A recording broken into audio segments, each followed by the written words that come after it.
क्या चल रहा है? सावन। हमने पहले कथाओं में कहा, आप लोगों ने स्मरण में रखा होगा, 12 महीने शंकर जी को 1 लोटा जल चढ़ा, और सावन के महीने में शंकर जी को जम जम के बोलो जरा, 2 लोटा जल चढ़ा। शिव जी को 2 लोटा जल।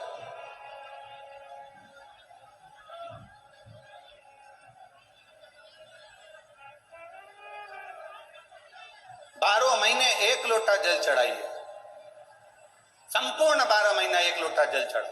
पर जब सावन का महीना आए तो अपने हाथ में 2 लोटे होना चाहिए। भले 1 लोटे के ऊपर दूसरा लोटा रख के लेके जाओ, मंदिर में जाओ, अंदर पहुंच जाओ, दोनों लोटों को हाथ में ले और दोनों की धार एक साथ मेरे देव अधिदेव महादेव को समर्पित करो। दोनों की धार। अब ध्यान देना थोड़ा सा,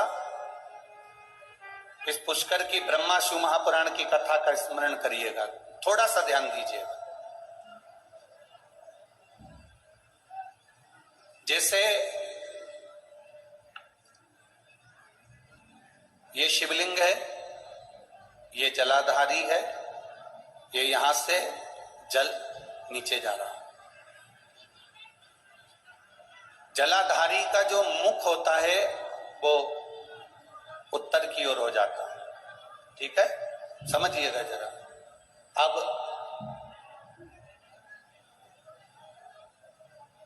अगर मान लो लड़का 35 साल का हो गया, 36 साल का हो गया, बेटी की शादी नहीं हो रही, 35 साल हो गए, 36 साल हो गए, 40 साल हो गए, देवर देव की शादी नहीं हो रही है, किसी की शादी नहीं हो रही है, तो उसको समझना है सावन के महीने में आप जो 2 लोटा जल लेकर जा रहे हैं, उस जल को जहां जलाधारी से पानी बाहर बह रहा है, जहां जलाधारी से, जैसे ये शिवलिंग है, ये गोल जलाधारी, यहां से पानी बह रहा है, तो जल चढ़ाते समय जब आप जल को समर्पित करेंगे दोनों लोटे से, तो धार यहां से लगाते हुए धार को आपको इस शिवलिंग पर पूर्ण समर्पित करना। कहां से चालू करेंगे? ये जलाधारी जो बनी हुई है अशोक सुंदरी का स्थान। किसके स्थान से? अशोक सुंदरी के स्थान से। अगर लड़के की शादी, लड़की की शादी ना हो रही हो, 35 साल, 40 साल, 42 साल के हो गए, विवाह का कोई योग ही नहीं बन रहा, 28 साल, 30 साल हो गए, बहुत प्रयास कर लिए, तो एक सावन के महीने का नियम, 2 लोटे जल लेकर देवाधिदेव महादेव के सामने जाइए। यहां अशोक सुंदरी वाली जगह से दोनों धार एक साथ चढ़ाना प्रारंभ करिए, और करते करते वो धार शंकर भगवान के शिवलिंग पर ले जाकर छोड़ दीजिए। ये सावन के महीने के अगर आपने मात्र 7 दिन भी लगातार अगर ये धार आपने चढ़ा ली है, तो देवाधिदेव महादेव की कृपा से 3-4 महीने में सूचना आपको प्राप्त होती जाती है। जल की महत्व, बोल बम का नारा है, जल की मूलता को पहचाने। अब दूसरा क्रम स्मरण करिएगा। मान लो तुम्हें लग रहा है कि मुझे डॉक्टर को दिखाने जाना है और कोई बड़ा रोग ना बता दे, कोई बड़ी बीमारी ना। एक दिखाया पत्र देखिए, अब ज्यादा भीड़ होने के कारण बस मंच पे तो हम पत्र ज्यादा नहीं पढ़े हैं, पर जो पढ़े हैं,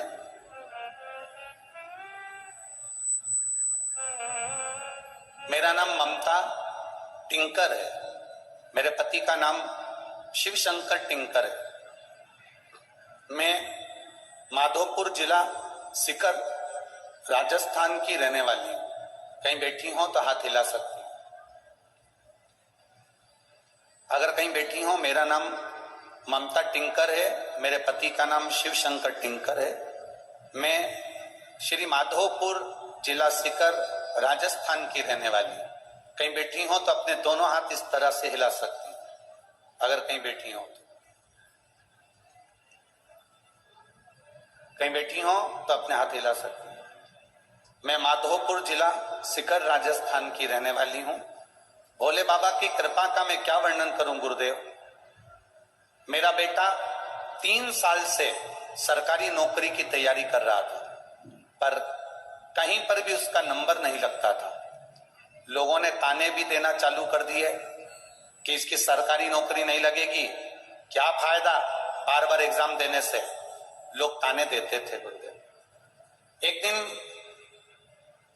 टीवी पर आपकी कथा आ रही थी शिव महापुराण की। मेरा बेटा घर में कथा को सुनकर शिवलिंग लेकर आ गया और नियम से उसने शंकर भगवान की पूजा करना चालू करी। श्रावण के महीने में आपने जो 2 लोटे जल का प्रमाण पहले कहा था वो उसने किया, और गुरुदेव उसका फल मेरे बेटे को मिला। मात्र 6 महीने निकले और मेरे बेटे की रेलवे में सरकारी नौकरी लग गई। अभी वो बेटा महाराष्ट्र में ड्यूटी कर रहा है, पुणे में वो रेल विभाग में नौकरी कर रहा है। मैं बाबा को यहाँ प्रणाम करने आई हूं। ये शिव तत्व, आपकी भक्ति, आपका विश्वास, आपकी दृढ़ता शिव के प्रति। खाली न जाता कोई दर से तुम्हारे, खाली न जाता कोई दर से तुम्हारे। मैं भी खड़ा हूँ नंदी बाहें पसारे, अपने हृदय से लगा लो, गिरा जा रहा हूँ, उठा लो, भोले अपने दर से अब तो न टालो, गिरा जा रहा हूँ, उठा लो। शिव कथा कह रही, जो बेटे, ऐसा नहीं है कि नवयुवक बेटा बेटी हम फिर निवेदन करेंगे। शिव महापुराण ने करा क्या है? शिव महापुराण ने एक ही चीज करी है कि जो नवयुवक बेटा बेटी हैं, बच्चे हैं, स्कूल जाने वाले बच्चे हैं, बुजुर्ग हैं, बड़े हैं, शिव महापुराण ने उनके भीतर भक्ति प्रदान करी। और वो भक्ति कैसी है कि एक एक घर का व्यक्ति शंकर की भक्ति में डूबना चाहता है, एक एक व्यक्ति। अब आपको लग रहा है कि डॉक्टर मुझे कोई बड़ी बीमारी ना बता दे। कल हमारे खंडेलवाल जी के साथ हम रोज यहाँ आते हैं, तो कल एक 95 वर्ष के एक दादाजी थे, जहां हम रुके हैं होटल में, तो वहां 95 वर्ष के दादाजी नीचे बैठे हुए थे। उनने संकल्प ले रखा था, वो बेड पे रहते थे, पलंग पर पड़े रहते थे, पर उनने कहा कि गुरुजी, शिव महापुराण की कथा से मैंने आपने जो बताया वो मैंने किया, और आज 95 वर्ष का हूं, पलंग पर पड़ा रहता था, पर शिव की कृपा से चलकर यहां तक आया हूं। ये शुभ। अब 95 वर्ष के वो दादाजी, और उन्होंने प्रण ले लिया कि जब तक मिलूं नहीं तब तक खाऊं नहीं। अब बड़ी विडंबना वाली बात। अब इतने में ये अमित जी खंडेलवाल जी बोले, गुरुजी हम जैसे नीचे आए तो कहा ये दादाजी 95 वर्ष की इनकी आयु है और बड़े नियम लेकर बैठे हैं, आप एक बार इनसे मिल। हमने कहा इतनी देर कर दी मिलने में, अगर आपने नियम लिया था तो सूचना देते, हम खुद ऊपर से तुम्हारे घर ही पहुंच जाते। आप बोलते तो सही, भाव है आपका, हृदय चित्त है आपका, दिल है आपका।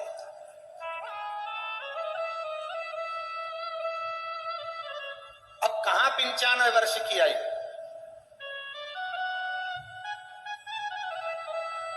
अब वो 95 वर्ष की आयु वाले और इतना भाव शिव के प्रति, शंकर ओघड़ी के प्रति, शिव भक्ति के प्रति।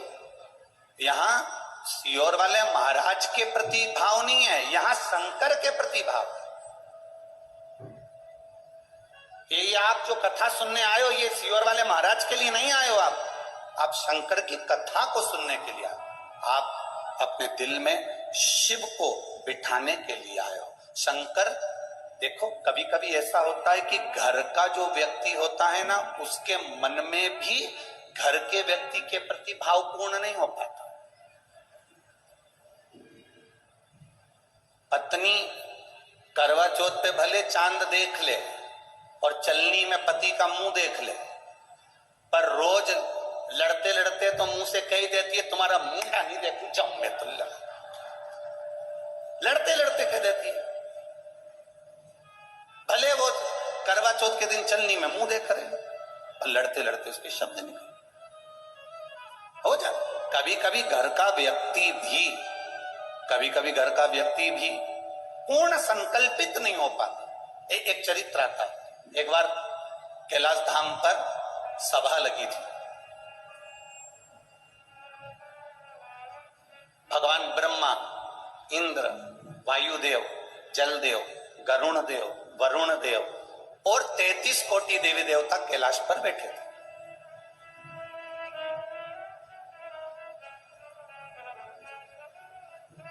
शंकर भगवान के पुत्र श्री गणेश जी, कार्तिकेय जी, पार्वती जी सब बैठे।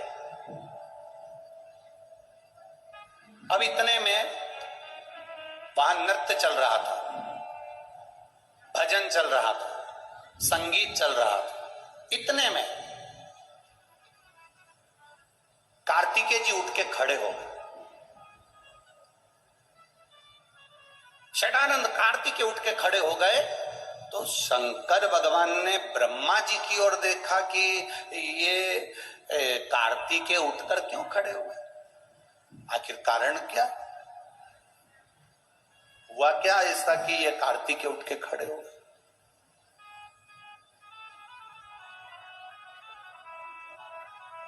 षडानंद कार्तिकेय उठ के खड़े हो गए। शंकर भगवान ब्रह्मा जी को देख रहे हैं, शिव जी ब्रह्मा जी को देख रहे हैं। तब ब्रह्मा जी ने भगवान शंकर की ओर देखकर कहा, आपके पुत्र ये षडानंद कार्तिकेय हैं, ये मेरे पास पढ़ने के लिए आए, विद्या अध्ययन करने के लिए आए। मैं इनको षडानंद कार्तिकेय को मैंने विद्या का अध्ययन कराया। पर कार्तिकेय जी के मन में मैंने विद्या का अध्ययन करा दिया और अध्ययन कराने के बाद में कार्तिकेय जी मेरे पास में मेरा हाथ पकड़कर खींचकर मुझसे बोलते हैं, मुझे ओम का अर्थ बताइए।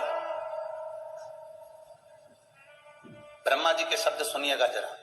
पुष्कर राज की धरा पर बैठकर अपन ब्रह्मा शिव पुराण की कथा सुन रहे हैं, उनकी एक एक शब्द का स्मरण करिएगा।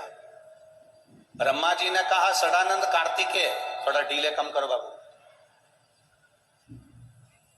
ब्रह्मा जी बोलते हैं कि षडानंद कार्तिकेय जी ने मेरा हाथ पकड़ा और हाथ पकड़कर ब्रह्मा जी कहते हैं खींच कर बोला कि मुझे ओम का अर्थ बताइए।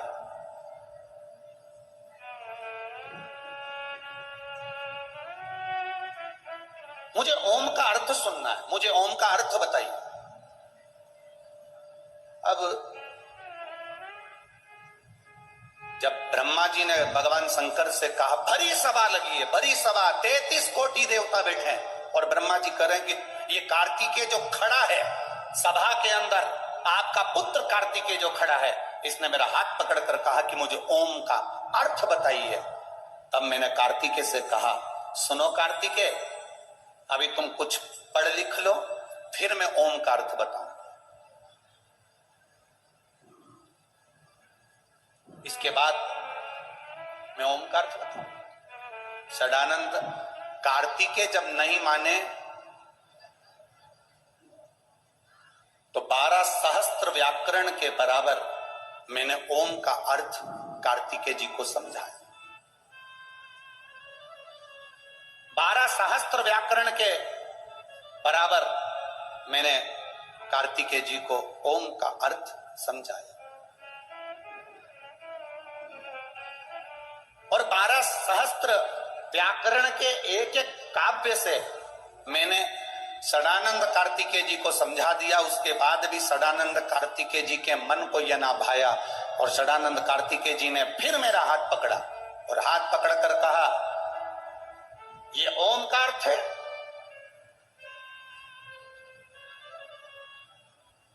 ये ओम का अर्थ है।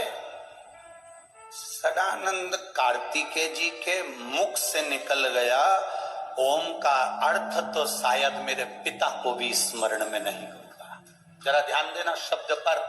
कभी कभी बेटा दुकान पर जब ज्यादा बैठना चालू कर देता है, पिता अपने बेटे पर सब कुछ छोड़ देता है, तो बेटे को यह महसूस होने लगता है कि मैं जितना अच्छा व्यापार कर सकता हूं मेरा बाप भी नहीं कर सकता। ये बेटे को अनुभव होता है। ये बेटे की चित्तवृत्ति में ये अनुभव होते हैं। ये बच्चे की चित्तवृत्ति में ये अनुभव हो जाते हैं। पढ़ा लिखा लड़का अपने पिता को ये सोचता है कि इन्होंने क्या पढ़ाई करी, तुम्हारा समय दूसरा था, हमारा समय दूसरा है, हमने जितना पढ़ा शायद आपने नहीं पढ़ा होगा, पर स्मरण में रहे। बाप बाप होता है और बेटा बेटा होता है, उसके स्मरण में रहना चाहिए ये शब्द, ये संबोधन।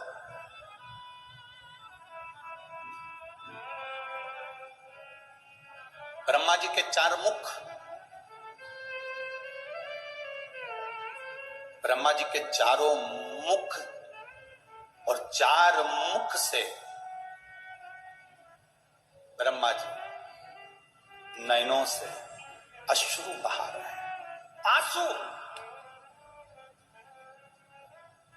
कभी ब्रह्मा रोया है क्या?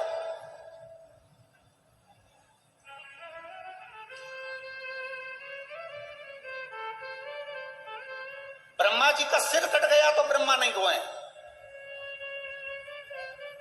ब्रह्मा जी को श्राप लग गया सावित्री माता का, तब भी ब्रह्मा नहीं रोए।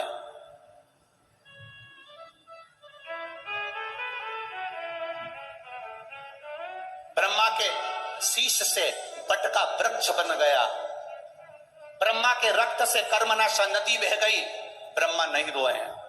पर आज भरी सभा है, सब बैठे हैं और ब्रह्मा के 4 मुख के नेत्रों से अश्रु बह रहा, आंसू।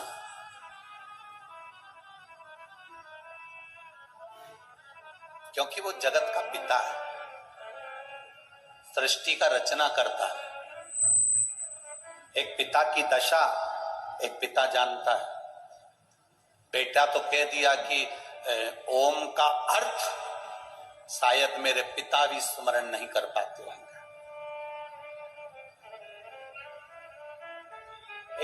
एक लड़का अगर मैं बेटों से निवेदन करूंगा, पिता वो दौलत है जो चले जाता है ना तो समझ लेना कि तुम्हारी तिजोरी का खजाना लुट गया। पिता वो दौलत है, पिता वो जायदाद है। अपने पिता को कभी यह मत बताने की कोशिश करना कि तुमसे ज्यादा विद्वान मैं हूं। अपने पिता को कभी यह बताने की कोशिश मत करना कि तुमसे अच्छी दुकान में चला लेता हूं। अपने पिता को कभी यह बताने का प्रयास मत करना कि तुमसे अच्छी नौकरी में कर रहा हूं। अपने पिता को यह कभी बताने का प्रयास मत करना कि तुम जितना नहीं कमाए उससे दुगना मैंने कमाकर गाड़ी खरीदी, बंगला खरीदा, ये बनाया, जेवर बनाया, ये करा, वो करा।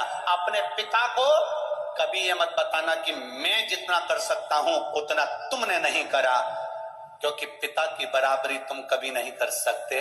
क्योंकि पिता पिता होता है, उसने अपना पूरा जीवन जो कमाया वो तेरी विद्या में लगाया, जो कमाया तेरी पढ़ाई में लगाया, जो कमाया तुझे अव्वल बनाने में लगा दिया।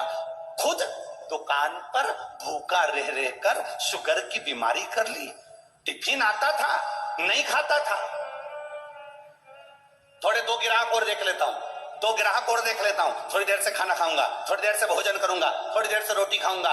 दो ग्राहक के चक्कर में मेरे बेटे की फीस जमा करना है। बाहर पढ़ने गया है, मुंबई पढ़ने गया है, पूना पढ़ने गया है, जयपुर पढ़ने गया है, कोटा पढ़ने गया है, जोधपुर गया है, मेरे बेटे की फीस जमा करना है। वो दो ग्राहक ज्यादा के चक्कर में भूखा रहता रहता रहता रहता बीपी और शुगर की बीमारी कर ली। उस पिता की होड़ मत करना जिसने अपने शरीर का एक एक रक्त केवल तेरी जिंदगी बनाने में लगा दिया। उस पिता के ऊपर तो तुझे गौरव उत्पन्न होना चाहिए।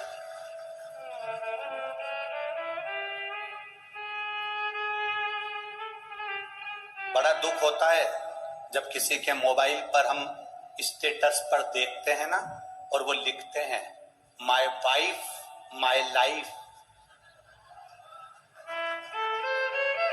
बड़ा दुख होता है जब किसी के मोबाइल के स्टेटस पर देखा जाता है कि माय वाइफ माय लाइफ। तुम्हारे लाइफ बनाने में तुम्हारी वाइफ ने क्या क्या करा, एक बार पत्र में लिख के तो भेज भेरू, मैं तो इंतजार में बैठा हूं।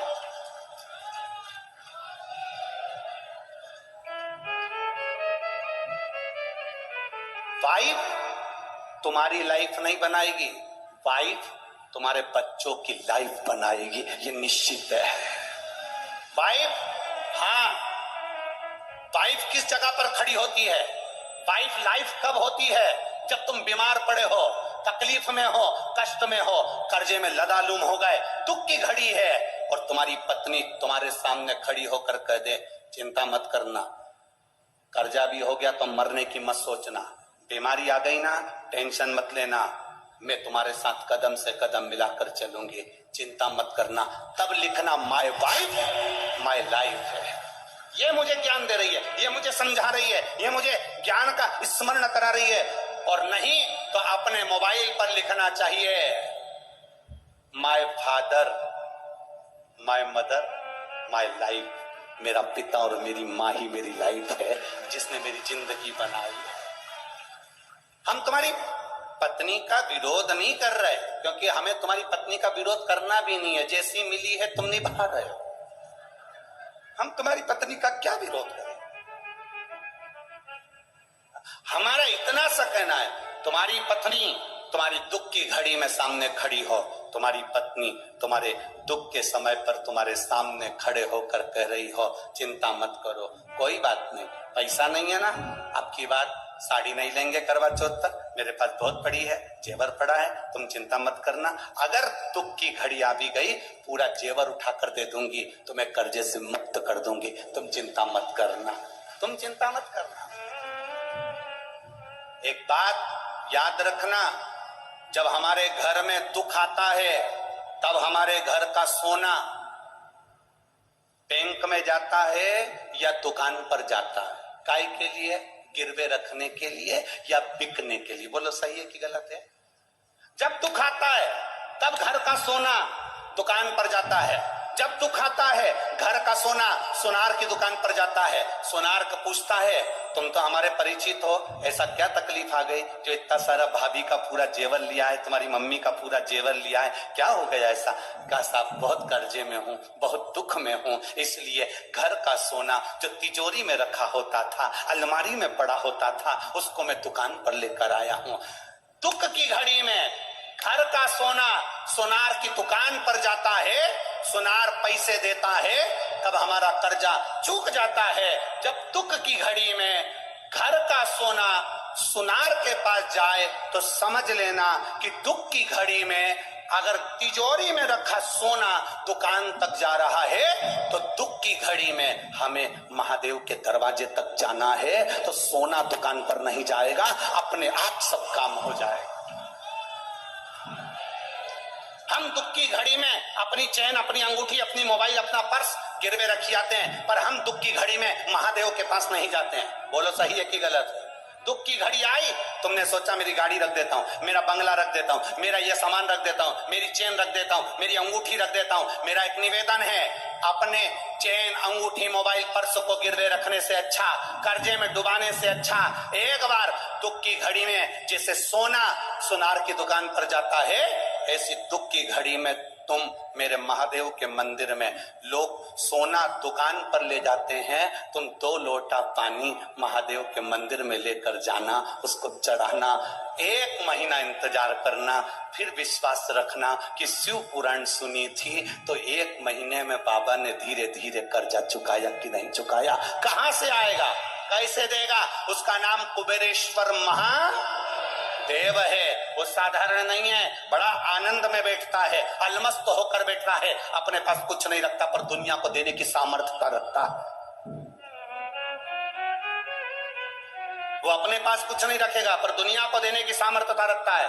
केवल एक दृष्टि देता है और दुनिया का भंडार भर देता है। वो हुआ ब्रह्मा जी की आंख से आंसू बह रहे हैं, ब्रह्मा जी का सिर कटा नहीं रोए, ब्रह्मा जी को सावित्री माता ने श्राप दिया नहीं रोए, ब्रह्मा जी को अपशब्द कहे गए नहीं रोए, पर आज ब्रह्मा इसलिए रो रहे हैं क्योंकि जगत के पिता के सामने, देवाधिदेव महादेव के सामने ये प्रसंग सम्मुख में आकर खड़ा हो गया कि कार्तिकेय जी ने कहा ओम का अर्थ तो पिता भी नहीं जानते होंगे। तब शिव जी मुस्कुरा दिए, शंकर भगवान मुस्कुरा के ब्रह्मा जी के ऊपर अपनी दृष्टि से एक टकटकी लगाकर देखा। ब्रह्मा जी ने उसी क्षण कार्तिकेय का हाथ पकड़ा और हाथ पकड़कर सदानंद कार्तिकेय को 12 लाख व्याकरण के काव्य से कार्तिकेय को ज्ञान देना प्रारंभ कर दिया। सदानंद कार्तिकेय ने ब्रह्मा जी के चरण पकड़ लिए। मैंने मेरे पिता के लिए शब्द कह दिया, मेरे जैसा